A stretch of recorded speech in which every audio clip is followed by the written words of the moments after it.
Bueno, muy buenos días. ¿Cómo han estado? Qué bueno volverles a ver. Es grato, dice la Biblia, congregarnos. Es algo muy importante. La congregación hace parte del verdadero cristianismo.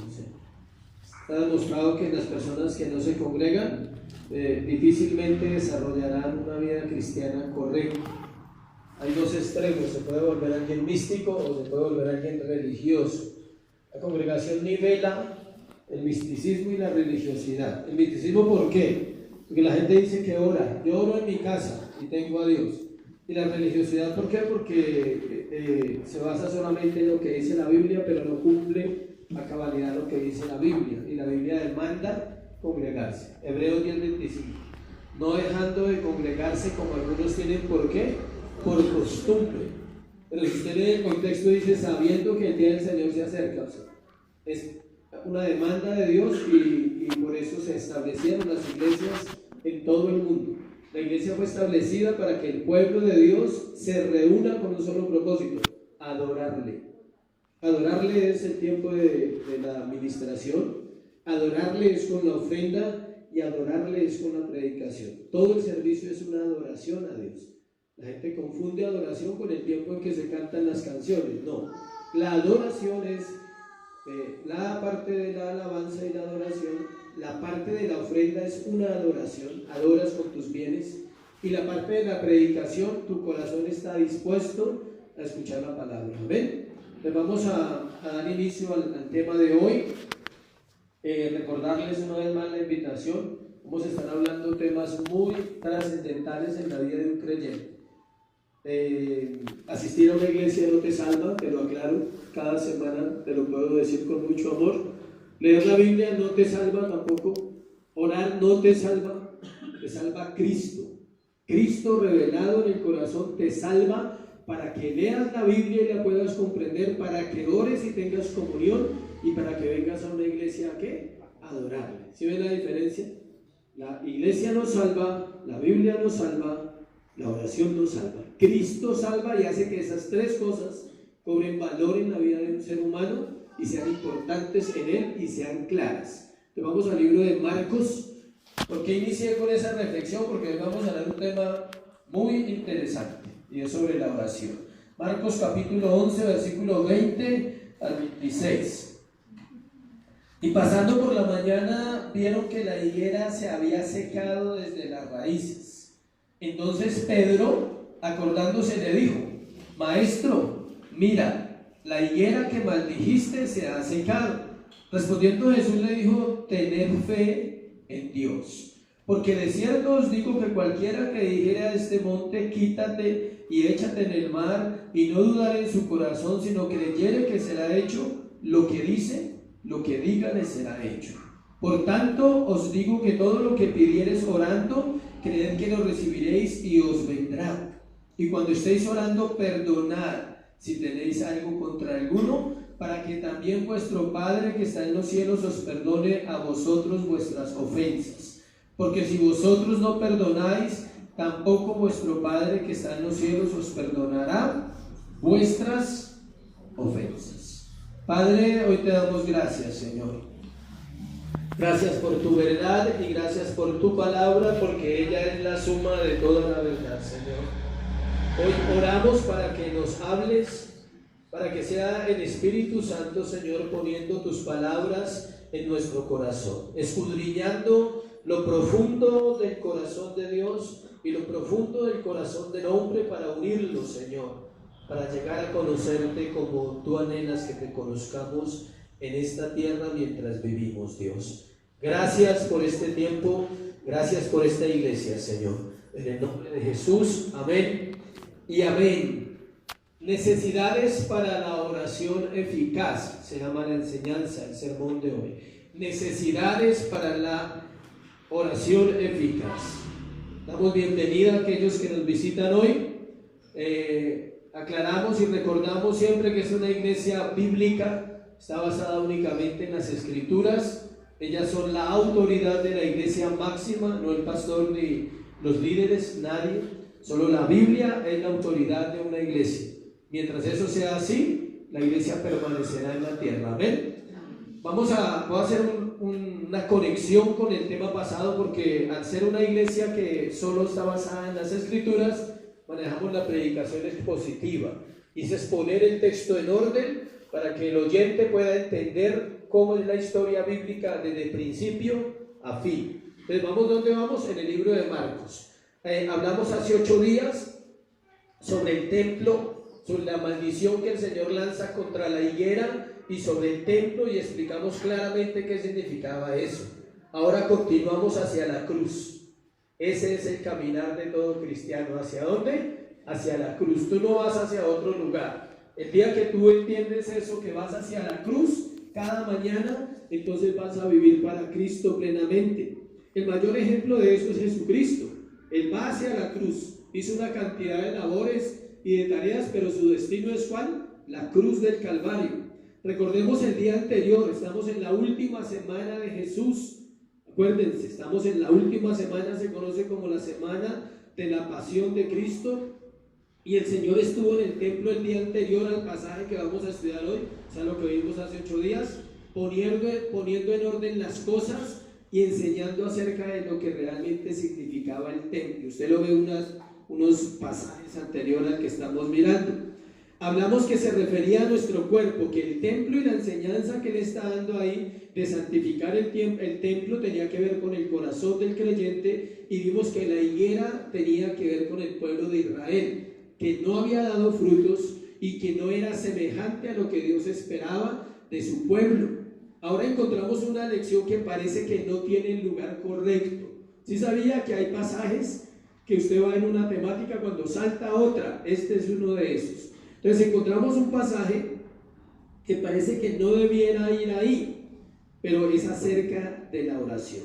Hasta el momento, la única lección que ellos han recibido de la oración es en Mateo capítulo 6, en el Sermón del Monte, cuando ellos le dijeron: Señor, enséñanos a orar. Y Él dijo: vosotros pues oraréis así. Y ahí viene la famosa oración ¿de qué? Del Padre Nuestro. ¿Quién no se sabe el Padre Nuestro? Todo el mundo lo sabe. Sí, hoy no vamos a hablar del Padre Nuestro, pero esa es la oración que ellos conocían. Ahora el Señor les va a enseñar una lección completa acerca de la oración. Cuando dice: sabemos que en pocos días el Señor no estará más físicamente con ellos. 3 días, dice acá uno, no estará más con ellos. Es necesario enseñarles una lección muy importante acerca de la oración.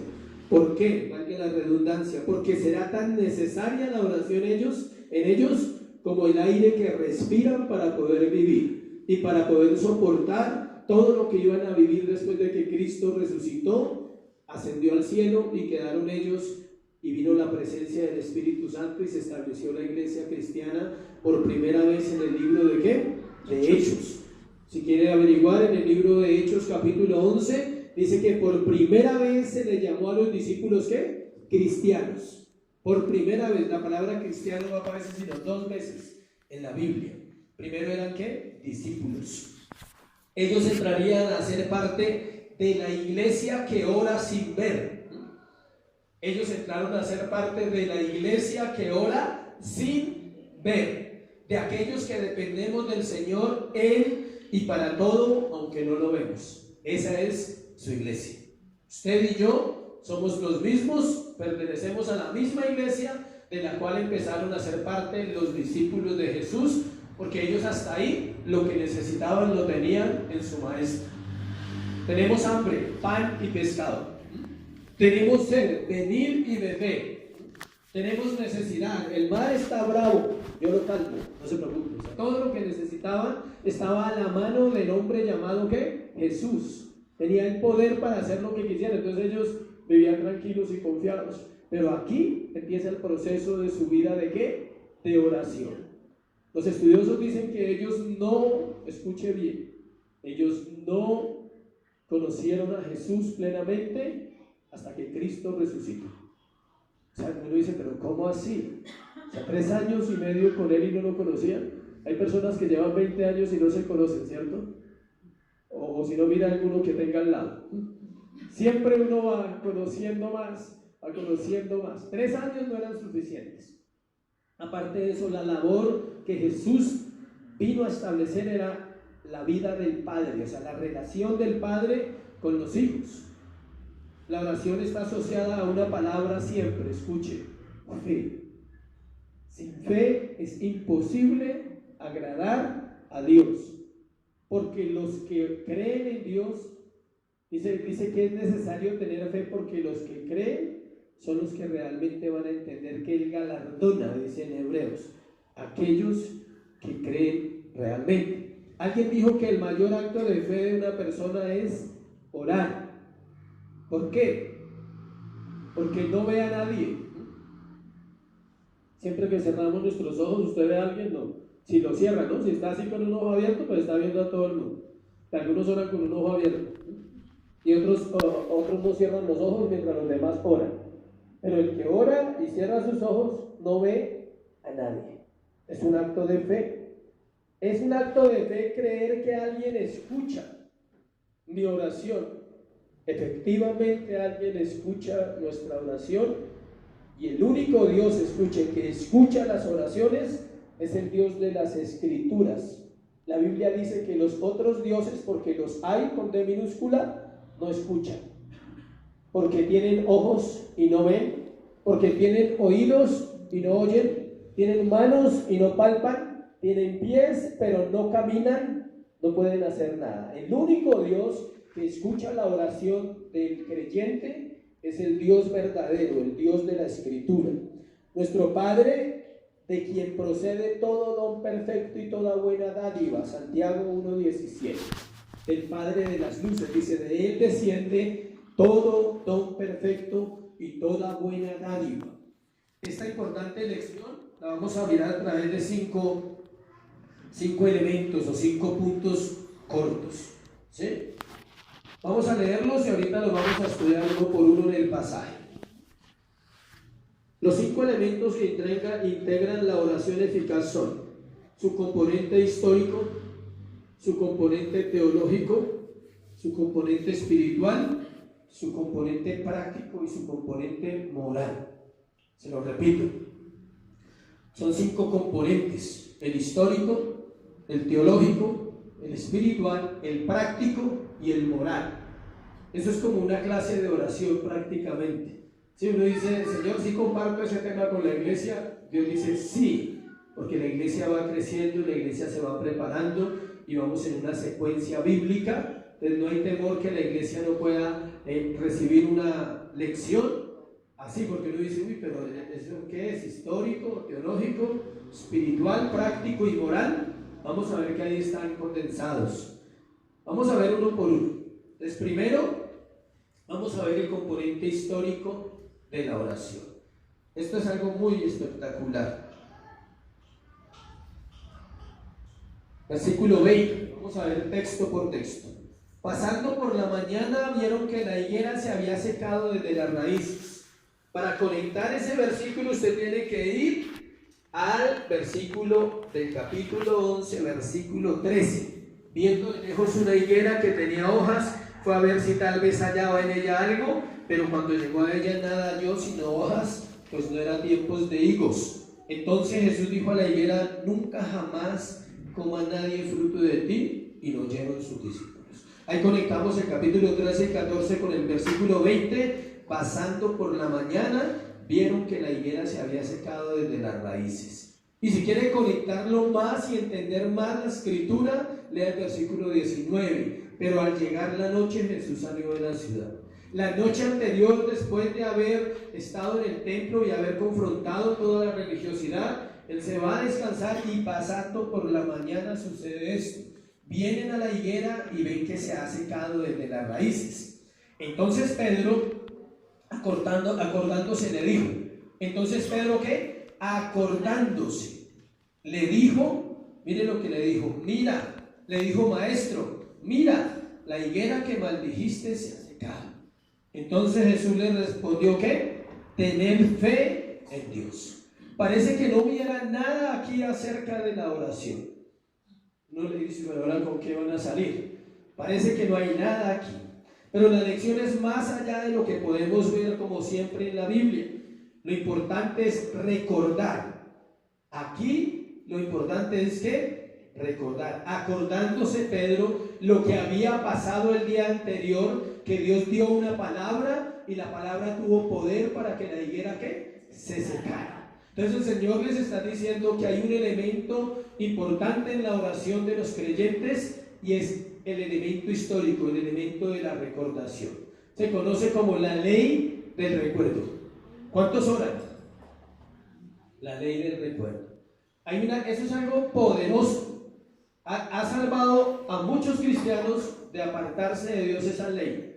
Porque cuando ya están a punto de desmayar, solo basta recordar, escuche, un momento, lo que Dios ha hecho en su vida y eso despertará su corazón otra vez en agradecimiento.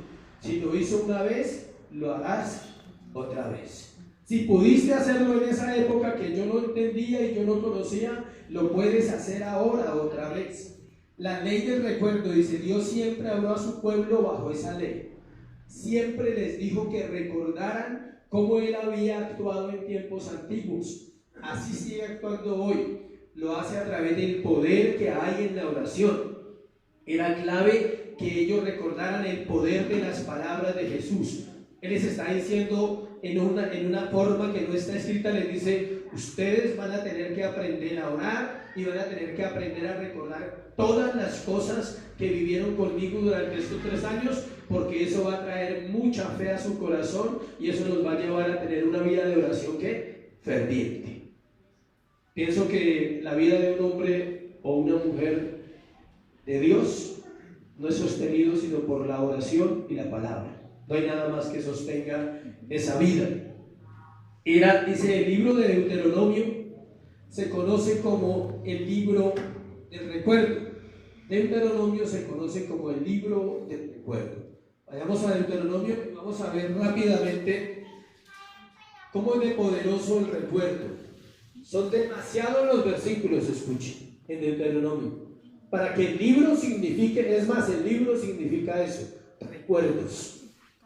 Necesito un micrófono, por favor.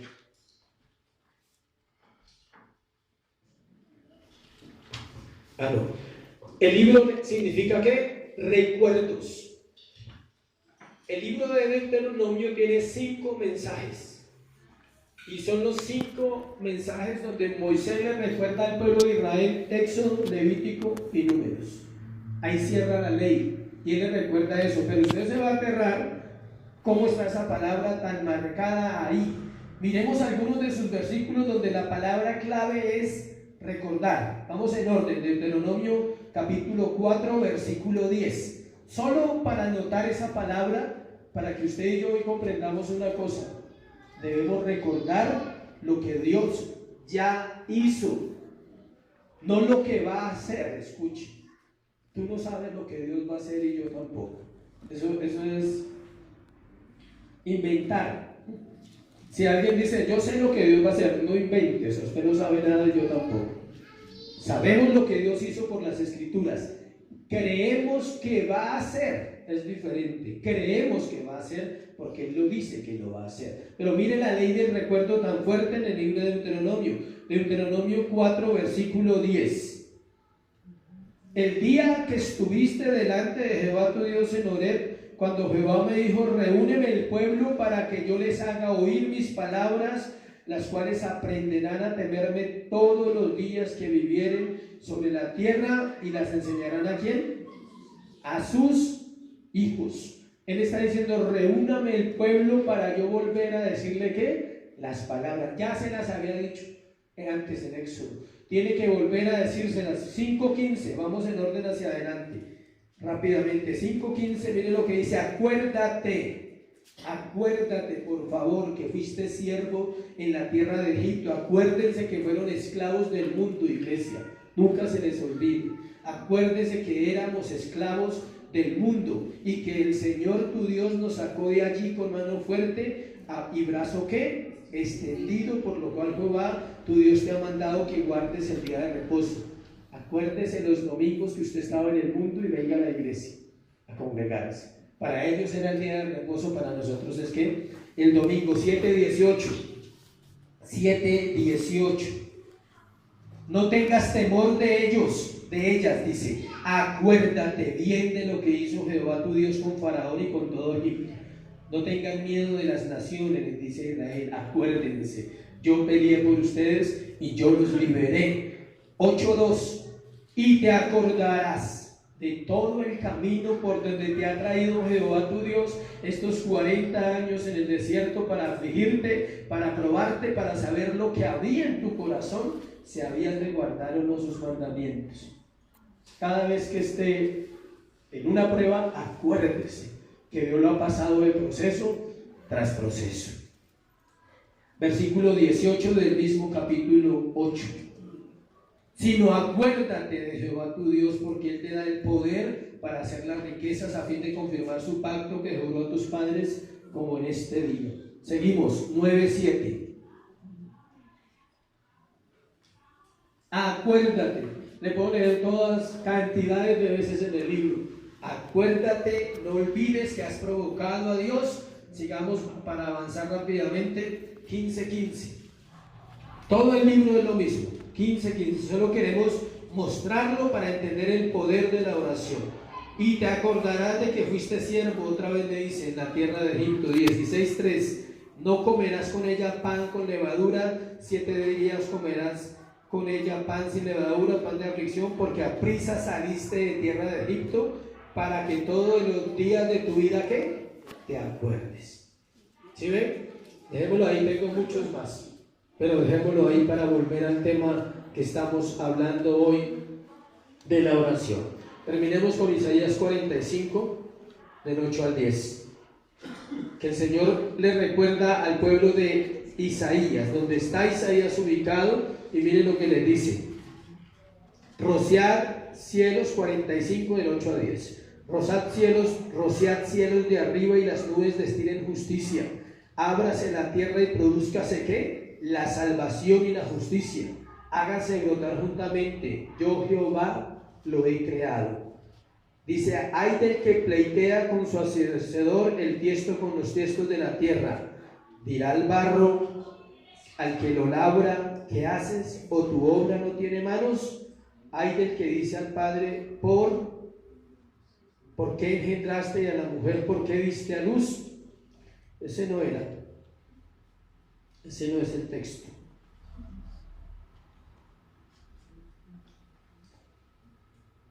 Versículo 5, perdón, de Isaías. Yo soy Jehová y ninguno más hay, no hay Dios fuera de mí, yo te ceñiré aunque tú no me conociste, para que sepas desde el nacimiento del sol y hasta donde se pone que no hay más que yo Jehová y ninguno más que yo.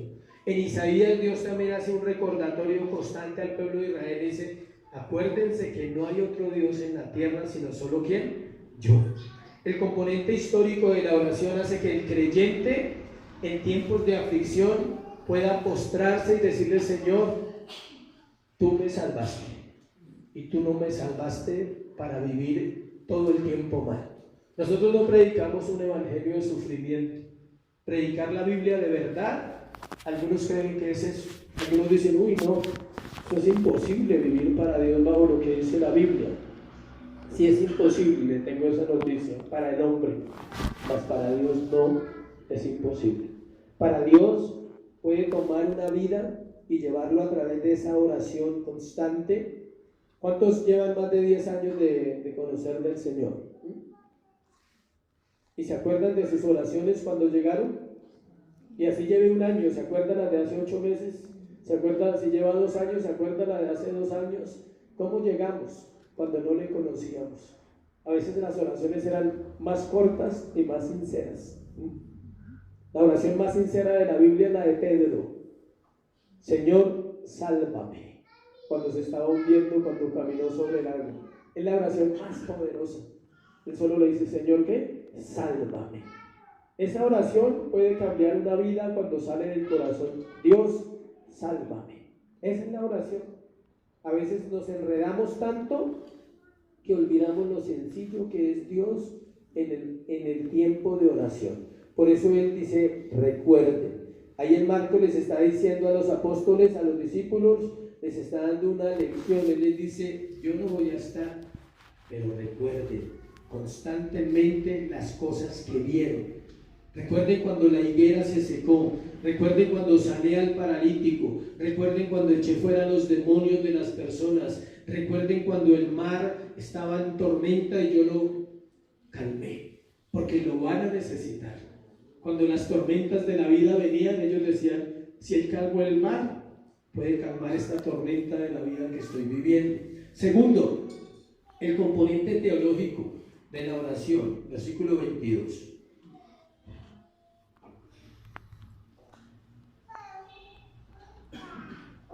Respondiendo Jesús le dijo, ¿qué? Tened fe en Dios. La respuesta del Señor, tened fe en Dios, al comentario de Pedro, es un llamado a la fe, es un llamado a confiar en Él.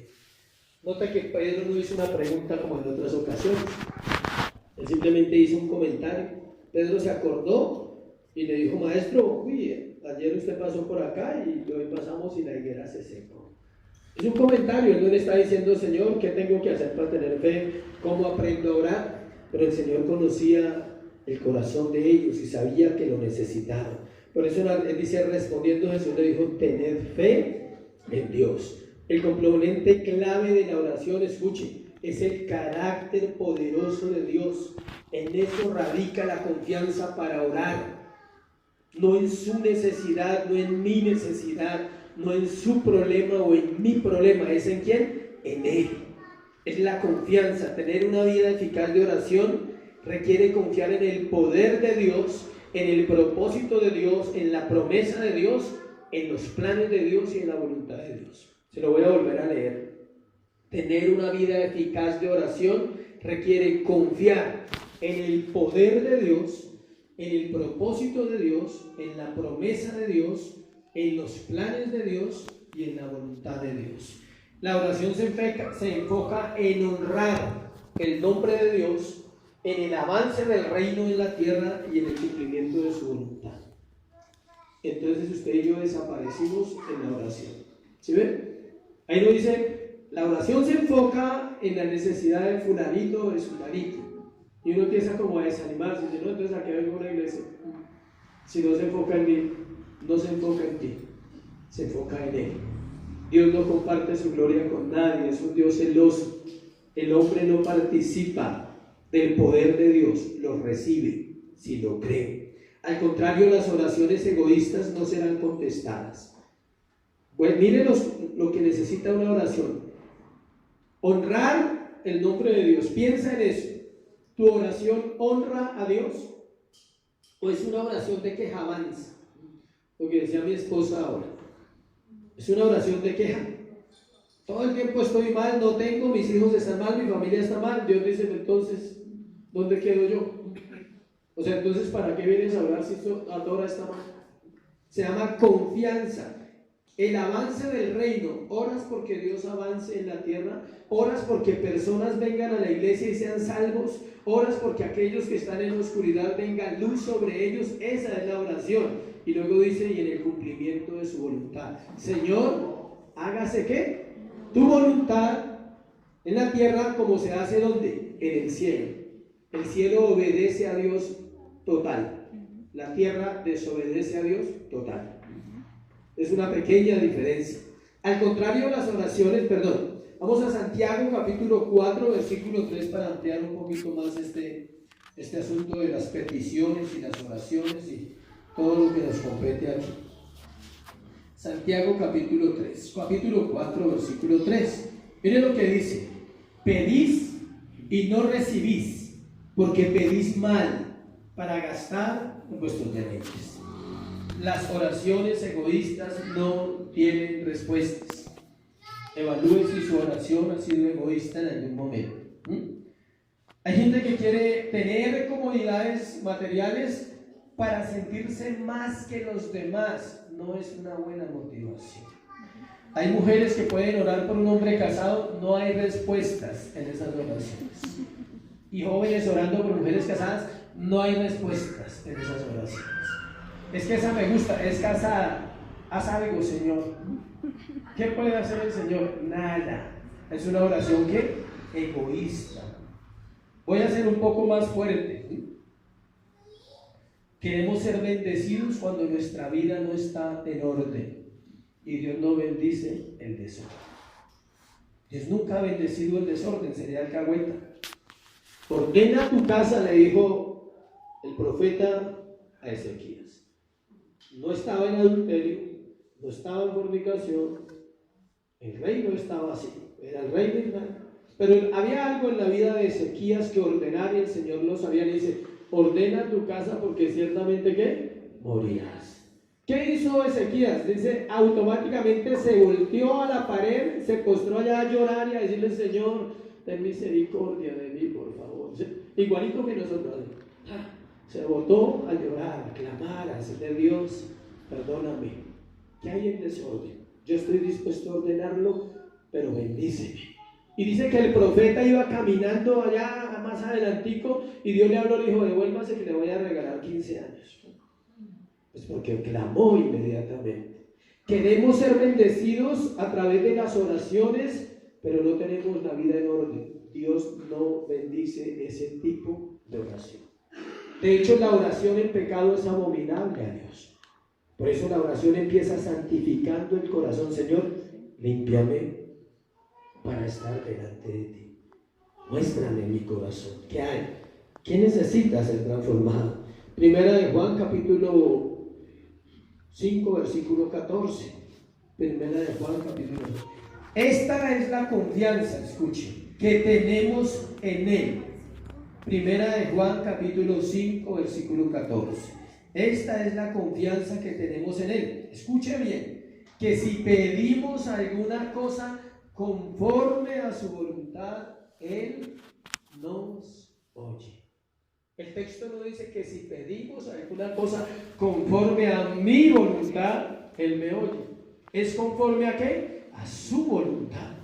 ¿Cuál es la voluntad de Dios? Eso es otro tema, otra predicación. ¿Cuál es la voluntad de Dios? Son muchas cosas. Santificarse, apartarse del pecado, amar a los demás, perdonar a los demás. Esa es la voluntad de Dios. Entonces, ¿quieres una oración? Un componente teológico de la oración, no se lo he dicho cuál es, dirá, pero ¿cuál es ese componente teológico? Dios. Teología es el estudio de Dios. Ese es el componente más importante. Si Dios no está en tu oración y si no tienes acceso a Dios porque estás pidiendo para ti solamente, la oración no funciona. El objeto de la oración es Dios, no el hombre. Cuando se cumple este principio, el hombre es beneficiado por una sola razón, porque obedece. O sea, cuando usted ora centrado en Dios, le dice, Señor, la verdad yo no sé pedir.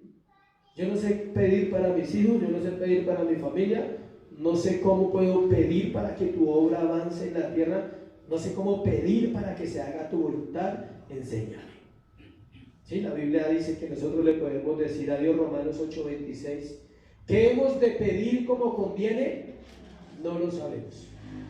Pero el Espíritu Santo intercede por nosotros con gemidos indecibles. Siempre le he puesto muchos ejemplos de la oración. Hay días que usted termina orando solo por la iglesia y uno no ora ni por uno ni por la familia de uno. Otros días la oración se centra en mi familia y no en la iglesia, pero tampoco en mí. O sea, Dios dirige la oración diaria del creyente. Hay días que usted puede decir, Señor, simplemente ten misericordia de esta humanidad. Va a una decadencia, se está perdiendo. Todos los días hay leyes contra Dios y saben, los países aprueban totalmente la anarquía, el aborto, el homosexualismo. Todo lo que va en contra de Dios, el hombre lo está estableciendo en medio de los gobiernos y no podemos detenerlo ni lo vamos a detener. El predicador que diga eso miente. Ninguna iglesia, ningún hombre que se crea super ungido, ni ninguna iglesia que se crea más poderosa que otras, va a detener la corrupción moral que hay sobre la tierra. Ella va a avanzar y va a contaminar y va a destruir las naciones y va a destruir las generaciones para que sea glorificado el nombre de Dios. En medio de una generación perversa se levante un remanente santo. para el Señor. O sea, si a usted le han dicho que la iglesia va a cambiar al mundo, la iglesia no va a cambiar al mundo. ¿Sabe qué va a hacer la iglesia? Va a condenar al mundo el día del juicio. La iglesia va a condenar al mundo porque Dios va a tener un ejemplo y va a decir: este es mi pueblo y ustedes no eran mi pueblo. ¿Sí ven? No lo vamos a salvar. ¿Lo vamos a qué? A condenar. Con la conducta del cristiano, él hace que se apresure, dice la palabra, que el Señor se mueva más rápido. El Apocalipsis dice que los días son cortos y ¿qué? Malos, pero que van a ser acortados por causa de ¿quién? De los escogidos, para que no sufran toda esa maldad que viene sobre la tierra. Eso es lo que habla. Entonces, ahí es donde se probará el corazón del creyente. ¿En dónde? En la oración. Es fácil orar cuando todo está bien, ¿cierto? Es facilito. Señor, te doy gracias por este día, llévame al trabajo, bendice a mis hijos, cúbrelos con tu sangre, en el nombre de Jesús, amén. Y sale a trabajar. Y fuera de eso dice, por ahí le cuenta a alguien en el día: esta mañana oré. No, es igual que decir Santa María, es igualito. La oración tiene que ver con relación, comunión, confrontación de su santidad con mi corazón. Eso es oración. Oración es que tú hablas, Él escucha y Él habla a través de la palabra. Eso es oración. De lo contrario, es un monólogo religioso que todos sabemos. Oración es eso, que todos los días puedas percibir y decir: hoy habló a mi corazón. Yo anoto los textos, de alguna manera Dios me habla y los anoto o los subrayo con mi marcador, o lo medito en el día, o lo escribo en la conferencia, en el sermón que estoy preparando. Lo que me va hablando lo voy plasmando para compartirlo, para que no se me olvide. Es esa la vida de oración. El componente teológico es Dios. Eso es, o sea, tú no oras solo por ti. Siempre enfócate en Él y verás cómo todo empieza a fluir. Las necesidades empiezan a ser suplidas. Me acuerdo de esta historia. Un hombre tenía una pierna llagada y fue donde un hombre que decían que Dios lo usaba para sanar, y el hombre tenía ese don, digámoslo así. Y entonces, no, es que, pastor, es que para que ore por mi pierna, ¿sí? Y entonces le puso la mano sobre la pierna y dijo: Señor, bendice las naciones, trae vida sobre los pueblos, Dios. Ten misericordia de los pueblos que están perdidos. Mira que no te conocen, Señor, mira. Y empezó a orar y luego oró por la pierna, ¿sí? Pero la pierna se sanó. Y él le explicaba: pero usted no oró por mi pierna. Dijo: no, yo oré porque Dios tenga misericordia de todas las naciones y usted está ahí metido, ¿sí? Dios tuvo misericordia de ustedes, ¿sí? O sea, no, y le explicó, dijo: no es tu necesidad, es el corazón de Dios. Y cuando agradas el corazón de Dios, entonces Él se agrada de ti también. Y es más fácil una respuesta, y percibes, escucha, que la respuesta viene de Dios. Es algo curioso que el creyente ¿cómo uso esa palabra para que suene bien? El creyente se esfuerza, podríamos decir, quiere impresionar a Dios a través de una petición, y cuando llega no agradece. Es curioso.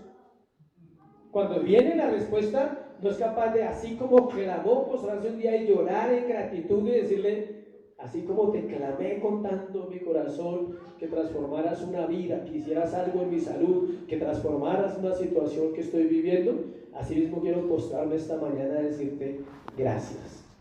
Ya no lo hace, ya sigue por otra, coge otra petición. ¿Sí me explico cómo es el corazón de nosotros y cómo es el componente de la oración hacia Dios? Dios dice, por eso a veces retarda las respuestas. Dice que Dios no tiene, que algunos tienen por tardanza las promesas de Dios.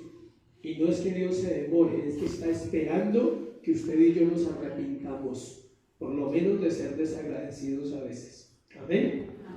Tercero, el componente espiritual de la oración. Vamos a ver el versículo 23.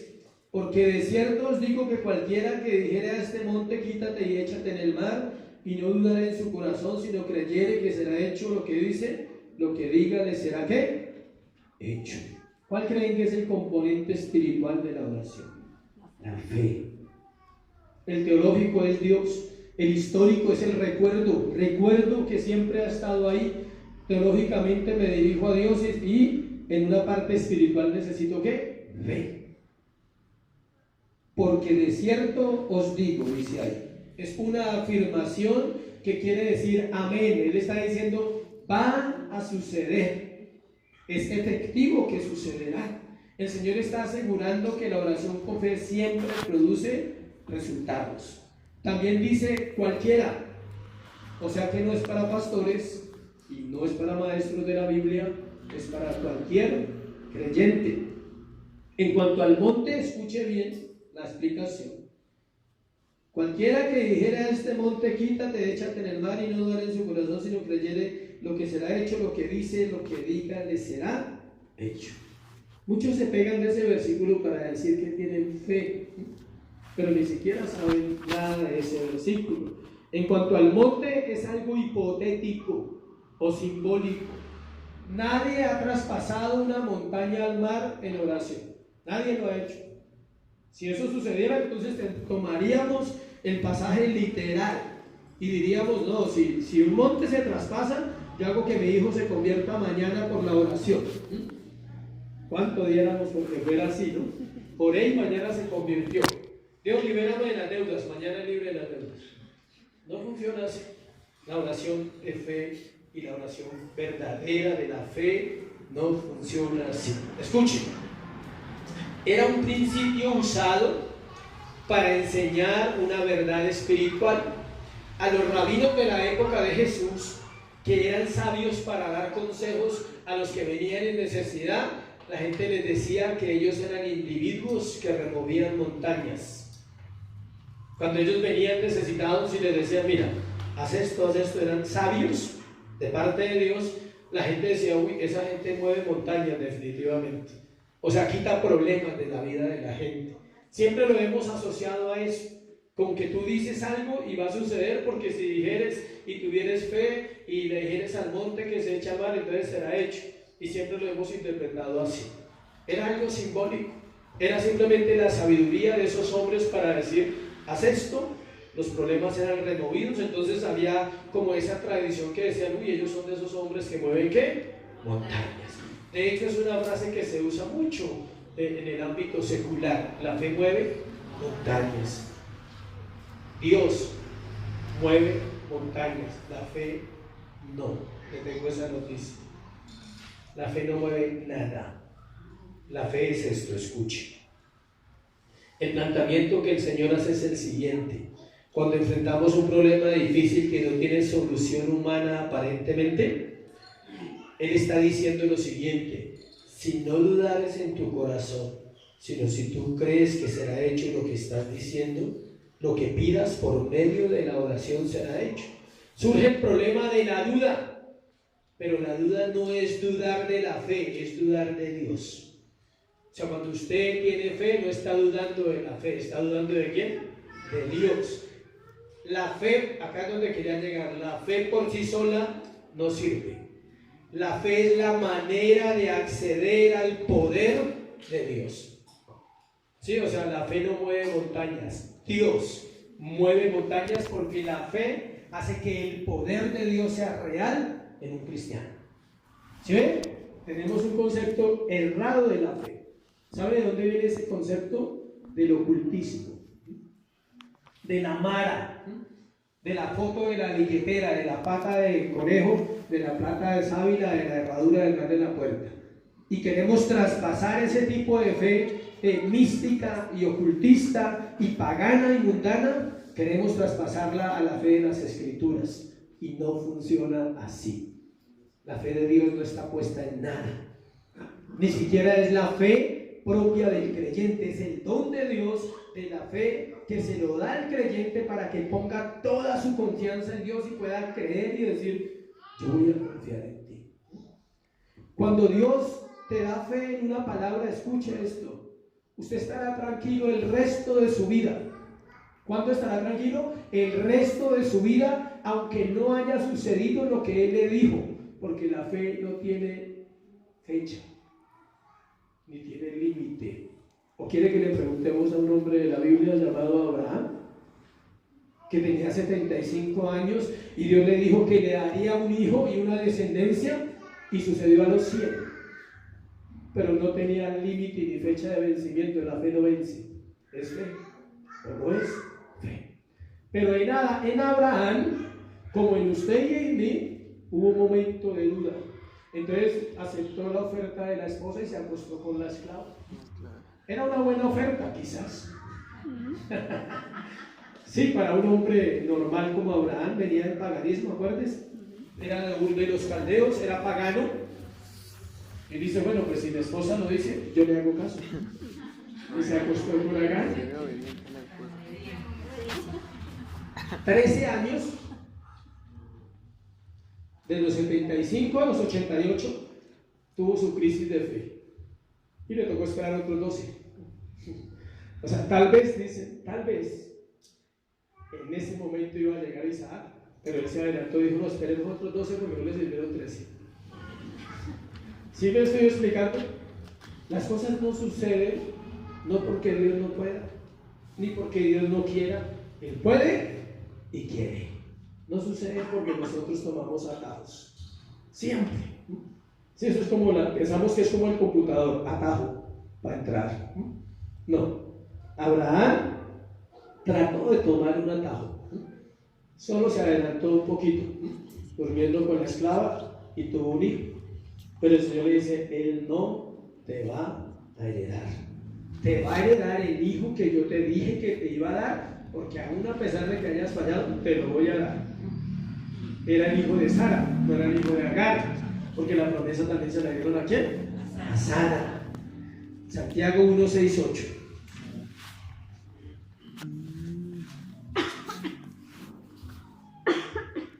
Pero pida con fe, no dudando nada, porque el que duda es semejante a la onda del mar, que es arrastrada por el viento y echada de una parte a otra.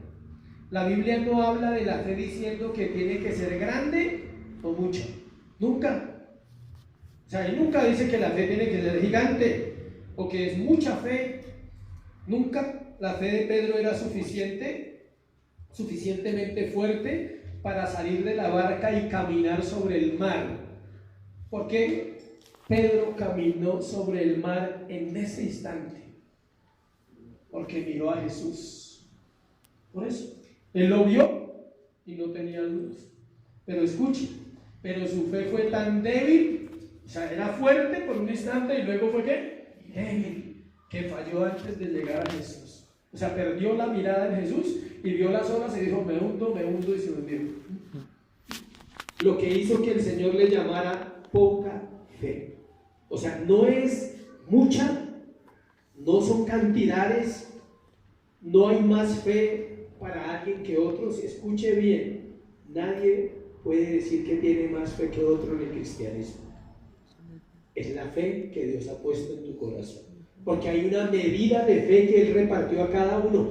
Nunca tendrás más de esa fe. Es la que Él quiere revelar, es la confianza que se va construyendo a través de años de relación, como una pareja, o como un padre con un hijo, o como una hija con una mamá. ¿Cómo se construye? Con años esa confianza.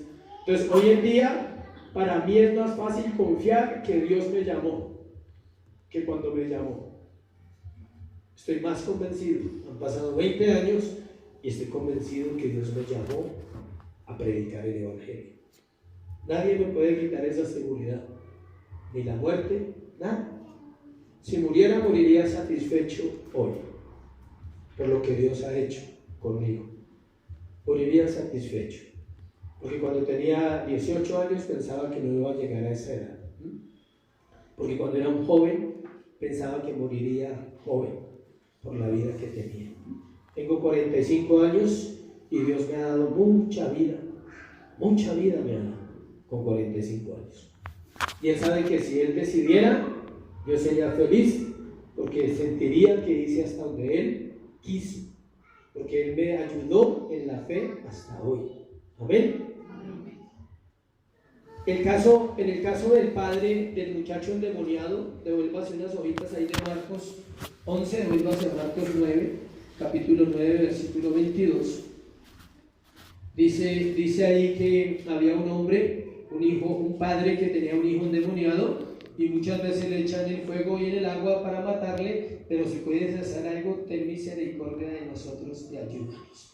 Eso lo prediqué acá en la historia del padre que tiene un hijo endemoniado. Los discípulos están tratando de echar fuera a los demonios, no pueden. Viene Jesús y le habla al padre. En el caso de este padre, después que Jesús le dijera: si puedes creer, al que cree todo le es posible. ¿Qué le dio fe a él? La palabra de Jesús. ¿Qué nos da fe a nosotros? La palabra de Dios. Ese es el elemento espiritual. Siempre he insistido y volveré a insistir, y cada vez que me toque predicar sobre la oración se lo voy a decir: no ores con tus palabras. Procura usar poco de tus palabras y usa la escritura. Vuelvo a repetir el ejemplo. Dios, tengo tantos problemas, son tantas mis necesidades, Señor. Esto y aquello y fulano y sutano. Ten misericordia, por favor. No funciona así. Dios ya sabe todo eso, ¿sí? Él quiere constatar que tú crees en lo que dice acá. Dios, tu palabra dice que si clamamos, tú nos oyes. Tu palabra dice, Señor, que no ha habido un justo desamparado ni su descendencia que mendigue el pan, y yo creo que tú eres Dios para mi vida. Y creo que lo que estoy viviendo es parte de tu proceso para formar mi carácter, y estoy dispuesto a seguir adelante aunque los frutos no se vean, aunque la higuera no florezca, aunque las vides no den fruto. Con todo eso yo me gozaré en ti, Señor, y si mañana no hay una respuesta, mañana tú seguirás siendo mi Dios, y yo te adoraré, y mi boca cantará tu alabanza cada día de mi vida. ¿Cómo suena eso? Si produce un poco de fe en su corazón, a decir: no, es que, ¿qué hago con este chico? O sea, ya no sé qué hacer con esta esposa, con este esposo. Ya no soporto esta situación.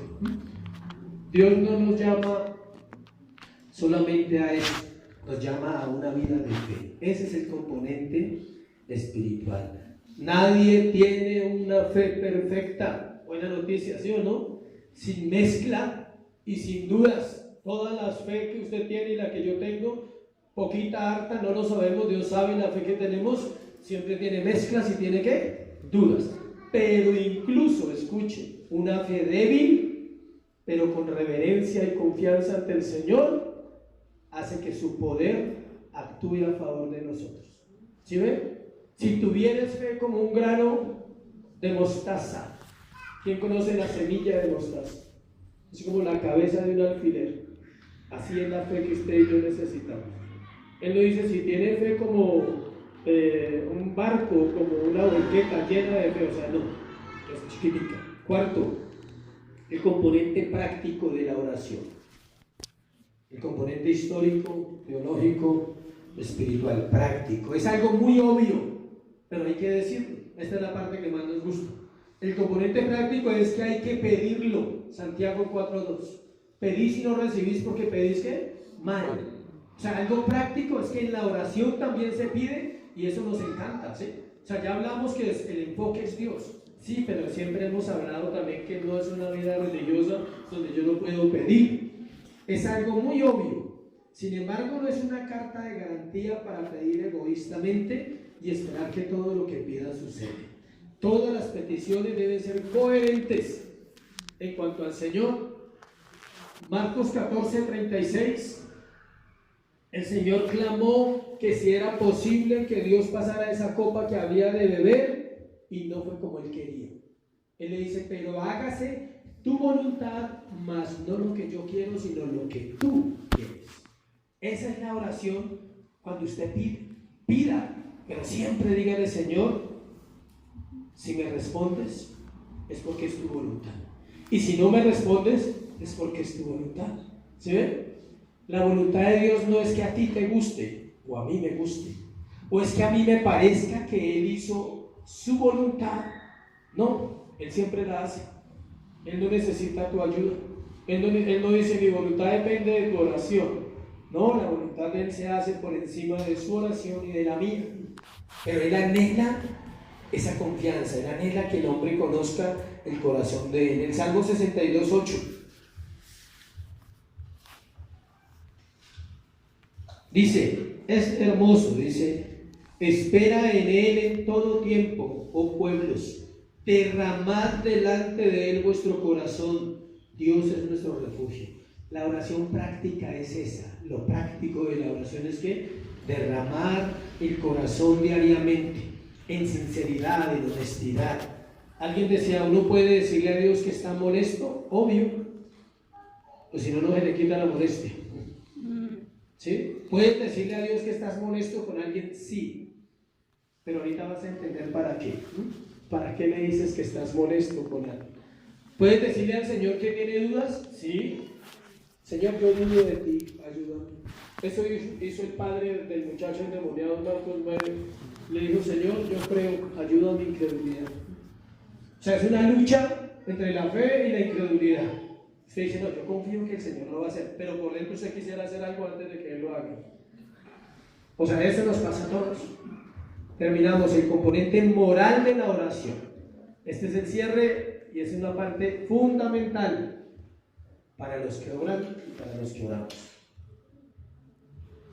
El componente moral de la oración es clave para ser oído y hallar respuestas. Escuche, usted puede hacer todo esto y entenderlo, acudir a la ley del recuerdo, saber que está orando a Dios, el componente espiritual de la fe, el componente práctico de hacerlo diariamente, postrarse ante el Señor. Pero si usted no hace esto, los otros cuatro no sirven para nada. Escuche, vamos al versículo 25 y 26. Aquí es donde se pone bueno la práctica. Cuando estéis orando, ¿qué dice ahí? Cuando estéis orando, no antes ni después. No antes de la oración, no después de la oración. Cuando estéis orando, perdonad si tenéis algo contra alguno, para que también vuestro Padre que está en los cielos os perdone a vosotros vuestras ofensas.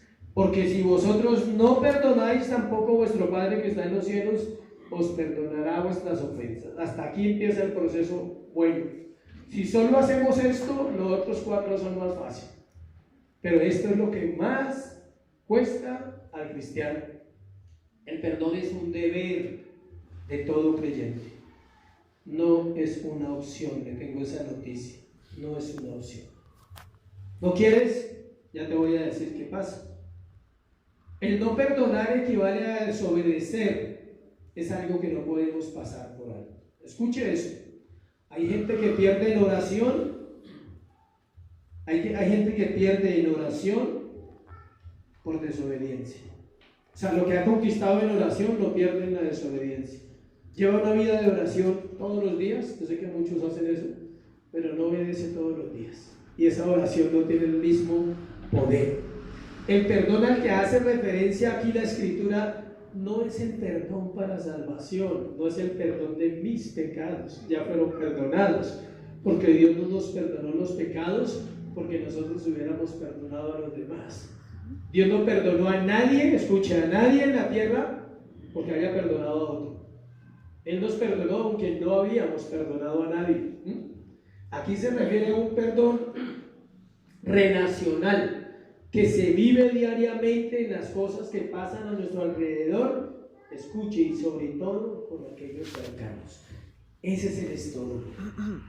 La Biblia dice que algunos hombres, hablo de los hombres, su oración tiene estorbo porque no son buenos esposos, porque son groseros con sus esposas, porque no aman a sus esposas como la Biblia dice, no la tratan como el vaso frágil, no la respetan como ella debe ser respetada, y dice que las oraciones tienen ¿qué? Estorbo, no que la esposa sea un estorbo. Aclaro. Sí, porque más de uno dice, eso es una confirmación. No, la esposa no es el estorbo, es su conducta, es mi conducta cuando no hago mi papel sacerdotal, de darle lugar a mi esposa y respetarla y tratarla como la mamá de mis hijos, y si un día le di el lugar de ser mi esposa porque me casé con ella, es porque merece el respeto. Ser cabeza no es ser gruñón. Compartí con los hombres un tema muy bueno y decía una frase así: el perro que está en su casa seguro no ladra, solo cuando escucha un ruido ladra. El hombre ruidoso es el que ladra en la casa, no está seguro. Es el hombre inseguro el que grita, el que todo lo tiene que imponer a gritos, todo lo tiene que imponer con las malas, todo lo tiene que imponer a la brava. Ese es el hombre inseguro. El hombre seguro no necesita eso. Él no ladra, está seguro en su casa como el perrito. ¿Se han visto los perritos tranquilos? Ellos nunca ladran, están ahí, son juiciosos, son domésticos. Entonces el esposo necesita ser doméstico, ¿no ven? Yo sé que los hombres dirán, uy, ese punto no me lo esperaba. Yo tampoco me lo esperaba en la oración. Pero es parte de la oración, el hombre tiene que orar por eso. Eso le da autoridad, eso le da credibilidad, eso le da seguridad. Escuche esto.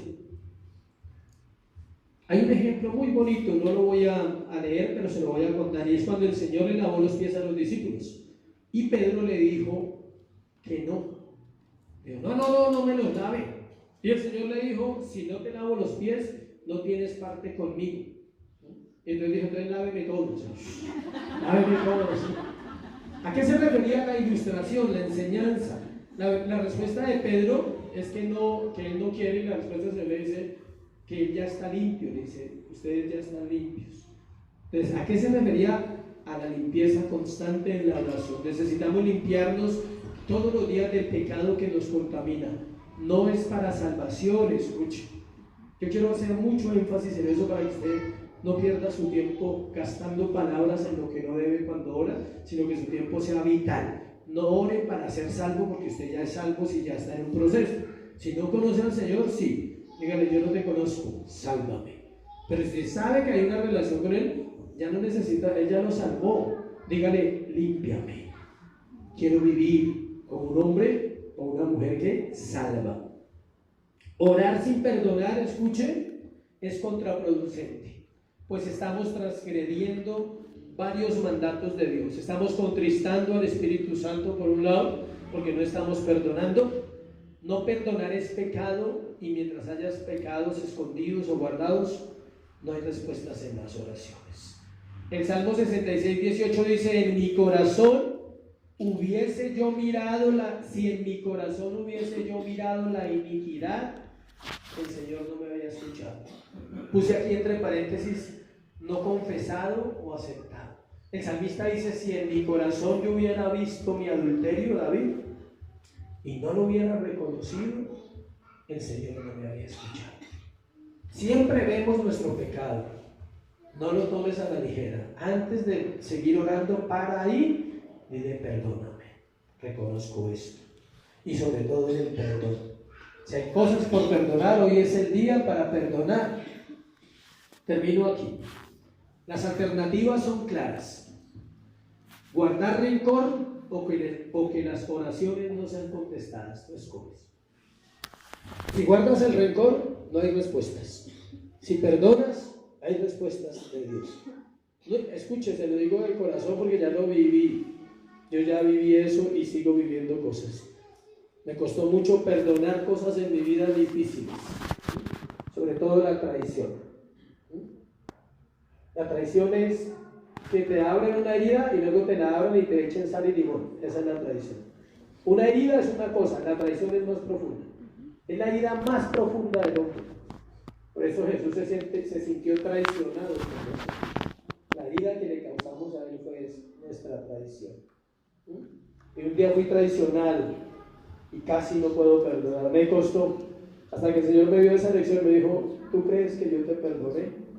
Le dije, total. Entonces, no necesito decirle nada más. ¿Pero tú crees que yo te perdoné? Le dije, sí, Señor, estoy seguro. Entonces, ¿qué pasa? Ya entendí que tenía que perdonar.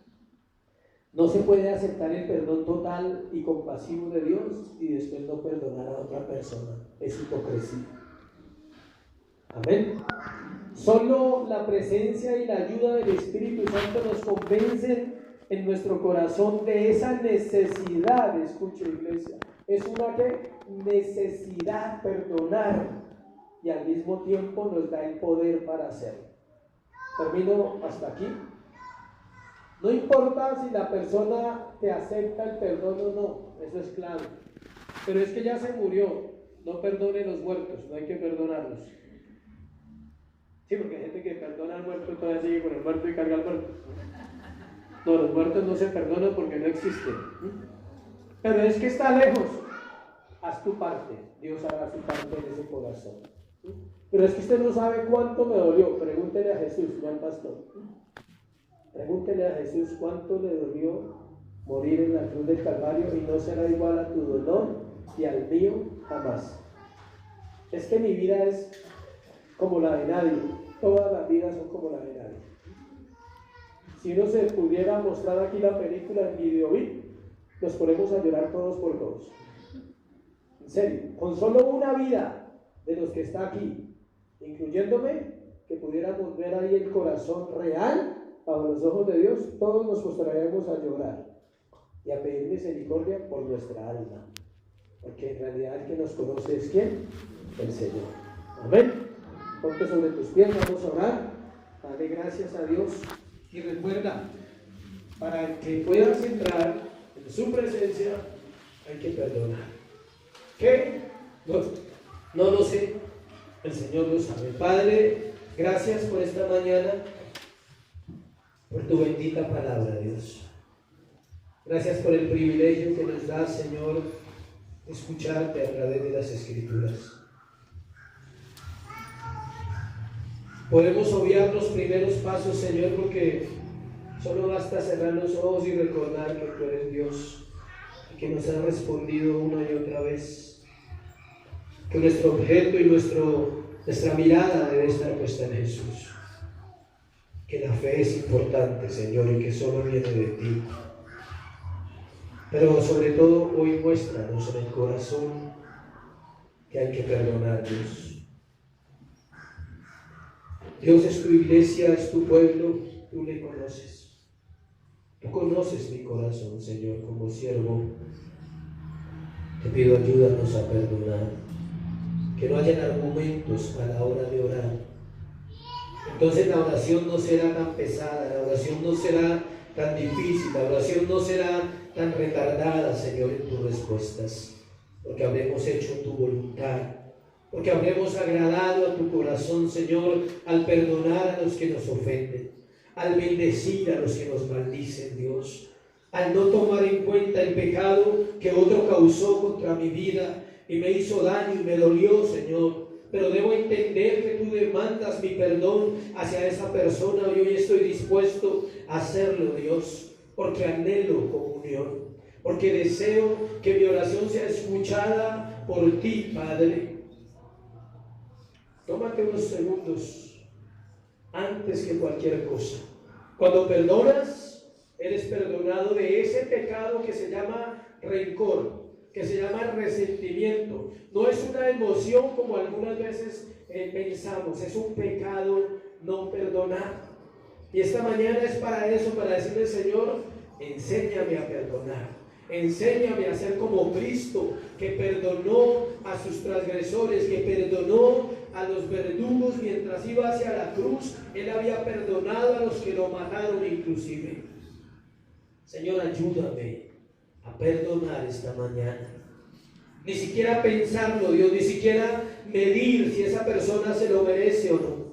Simplemente perdonar, porque esa es tu voluntad.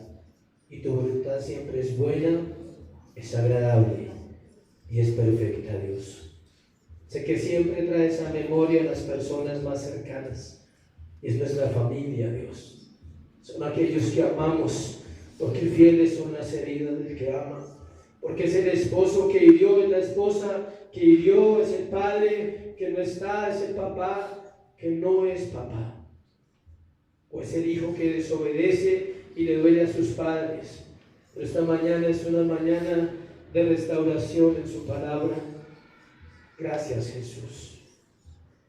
Gracias, Consolador, tu Espíritu Santo, que viene a consolar a tu iglesia, para poder consolar a otros que vienen detrás de nosotros cansados y no te conocen, Señor, y esperan un pueblo sano, un pueblo que tenga madurez de decir: yo pude perdonar, porque Él me enseñó a perdonar y me enseñó a orar correctamente. Hoy te doy gracias en el nombre de Jesús. Amén y amén. Dale un aplauso a Jesús. Gracias,